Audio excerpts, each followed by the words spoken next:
அரசியலிலிருந்து விலகுகிறேன். கண்ணீருடன் தெரிவித்த ஓபிஎஸ் ஆதரவாளர் குன்னம் ராமச்சந்திரன். திமுகவில் இணையப் போவதில்லை, அரசியல் பொது வாழ்க்கையில் இருந்து என்னை விடுவித்துக் கொள்கிறேன் என்று ஓபிஎஸ் ஆதரவாளரும் முன்னாள் குன்னம் சட்டமன்ற உறுப்பினருமான ஆர். டி. ராமச்சந்திரன் செய்தியாளரிடம் கண்ணீருடன் தெரிவித்தார். பெரம்பலூர் மாவட்டம் குன்னம் தொகுதி முன்னாள் சட்டமன்ற உறுப்பினரும் அதிமுக ஓபிஎஸ் அணி தொண்டர் உரிமை மீட்புக் குழுவின் அம்மா பேரவை மாநில செயலராக செயல்பட்டு வந்த ஆர். டி. ராமச்சந்திரன் ஆசான் வைத்திலிங்கம் திமுகவில் இணைந்ததைத் தொடர்ந்து வருகின்ற 26ஆம் தேதி தானும் அதில் திமுகவில் இணையப் போவதாக செய்தியாளரிடம் தெரிவித்திருந்தார்.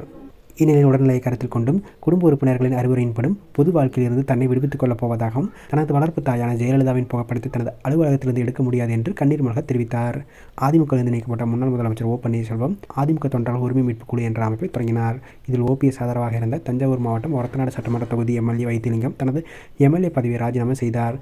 சட்டமன்ற செயலகத்தில் சபாநாயகர் அப்பாவை சந்தித்த வைத்திலிங்கம் தனது ராஜினாமா கடிதத்தை வழங்கினார். இதனைத் தொடர்ந்து சென்னை அண்ணா அறிவாலயம் சென்ற வைத்திலிங்கம் முதலமைச்சர் மு. க. ஸ்டாலின் முன்னிலையில் தன்னை திமுகவில் இணைத்துக் கொண்டார். தொடர்ந்து செய்தியாளரை சந்தித்த வைத்திலிங்கம் ஓ. பன்னீர்செல்வத்தை விட்டு விலகி வருவதற்கு தேர்தல் வர இருக்கிறது, முடிவு சீக்கிரம் எடுக்க வேண்டும், காலதாமதம் ஆகிறது, எனவே விலகி வந்தேன். ஓபிஎஸ்க்கு ஆலோசனை சொல்லும் அளவிற்கு நான் பெரிய ஆள் இல்லை, அண்ணன் நல்ல முடிவு எடுப்பார் என்று தெரிவித்திருந்தார் என்பது குறிப்பிடத்தக்கது.